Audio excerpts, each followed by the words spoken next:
میرے عزیز، یہ جو آپ نے مثال بیان کی ہے، اس میں جو موقف غامدی صاحب کی نسبت سے بیان کی ہے، میرے علم کے مطابق انہوں نے یہ رائے کبھی زندگی میں پیش نہیں کی کہ اسلام میں کسی اور مقصد کے تحت ایک سے زائد شادی جائز نہیں ہے، اور قرآن مجید میں جن شادیوں کی بات ہے یہ محض اس دور کے ساتھ خاص ہے۔ ایسی بات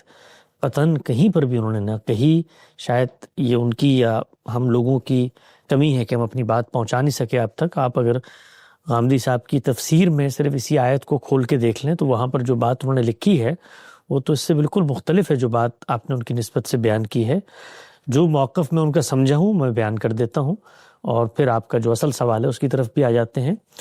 جب لوگ یہ کہتے ہیں کہ دین میں 4 شادیوں کی اجازت ہے، 4 شادیوں کا حکم ہے، دین ترغیب دیتا ہے کہ آپ 4 شادیاں کریں، ایک سے زائد شادی کریں، اور اس پس منظر میں قرآن مجید کا کوئی ایک منتخب مقام پیش کیا جاتا ہے، تو اس مقام کو سامنے رکھ کر یہ بتایا جاتا ہے کہ قرآن کا جو مقام جس سے آپ ایک تائید، ایک استدلال، ایک شاہد اور ایک نظیر پیش کر رہے ہیں، وہاں پر یہ چیز زیر بحث نہیں ہے۔ وہاں پر جو چیز زیر بحث ہے وہ اپنا ایک کانٹیکسٹ رکھتی ہے۔ اس کانٹیکسٹ میں اس بات کو رکھیں، وہ کانٹیکسٹ پھر سمجھایا جاتا ہے کہ بھئی یہاں پر تو یتیموں کی کفالت کے پس منظر میں بات زیر بحث ہے، یہاں پر بھی اللہ تعالیٰ نے انصاف کی بات کی ہے، گویا یہ کوئی عمومی طور پر شادیوں کی ترغیب کا موضوع زیر بحث نہیں ہے۔ تو سب سے پہلے اس چیز کو رفع کیا جاتا ہے کہ جس مقام سے استدلال کیا جا رہا ہے وہ مقام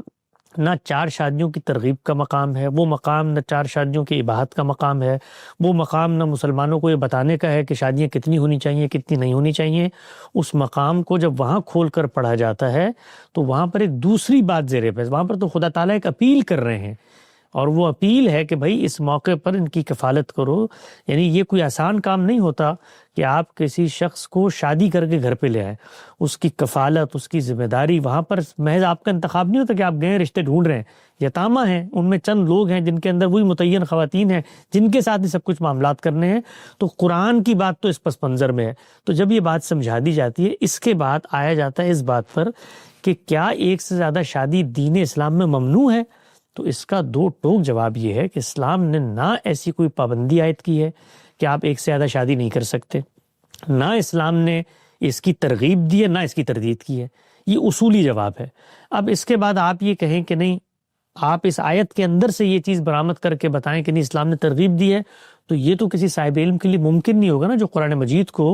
مجرد اقوال زری کا مجموعہ نہیں سمجھتا، وہ اس کو ایک مربوط کلام سمجھتا ہے، اس آیت کو سمجھنے کے لیے اس کو سیاق سباق میں دیکھتا ہے، تو وہ تو یہ خواہش پوری نہیں کر سکتا کہ جس آیت سے آپ کو 4 کی تائید چاہیے وہ اپنی جانب سے آپ کی خواہش کی ہے، کسی شخصی خواہش کے پیش نظر اللہ کی کتاب، اللہ کی نسبت سے وہ بات بیان کر دے جو بات کسی نے نہیں کہی۔ اس کے بعد اگلی بات یہ ہے کہ کیا صرف 4 شادیاں کی جا سکتی ہیں، 4 سے زائد کی اجازت نہیں ہے؟ تو رسالت مآب صلی اللہ علیہ وسلم نے جس وقت اللہ تعالیٰ نے ان کو اجازت دی ہے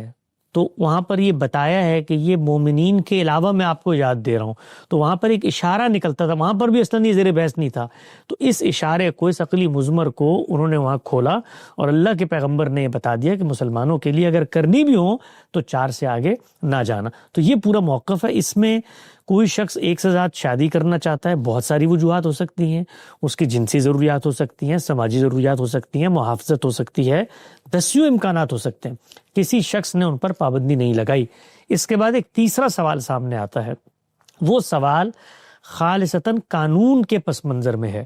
کسی ریاست کے اندر قانون سازی کی بنیاد کیا ہے؟ ہم یہ کہتے ہیں کہ 2 ہی چیزیں ہو سکتی ہیں، دین بھی اس کی تائید کرتا ہے، انسانی عقل بھی یہی کہتی ہے کہ قانون وہاں بننا چاہیے جہاں جان مال آبرو کے خلاف زیادتی ہو رہی ہو یا کسی کی اختلفی تلفی ہو رہی ہو۔ اب سوال یہ پیدا ہوا کہ کیا دوسری شادی کرنے سے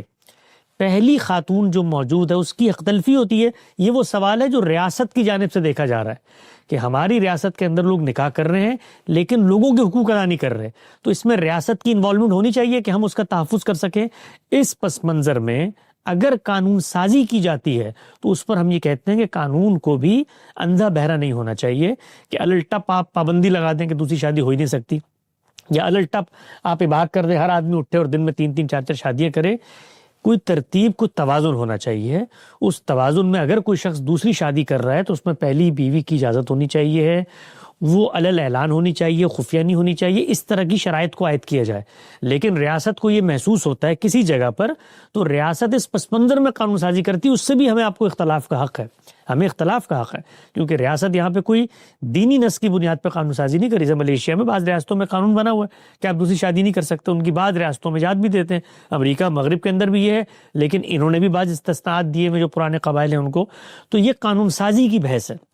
اس میں ساری بحث ہوگی اختلفی اور جان مال آبرو کے خلاف زیادتی کو روکنے کے لیے۔ تو یہاں پر بھی ہم یہی بات کرتے ہیں، ہم نے کبھی ہی نہیں کہا کہ دوسری شادی پر پابندی عائد کر دیں مغرب کو خوش کرنے کے لیے، مشرق کو خوش کرنے کے لیے۔ تو سب سے پہلے تو یہ ہماری پوری بات ہے۔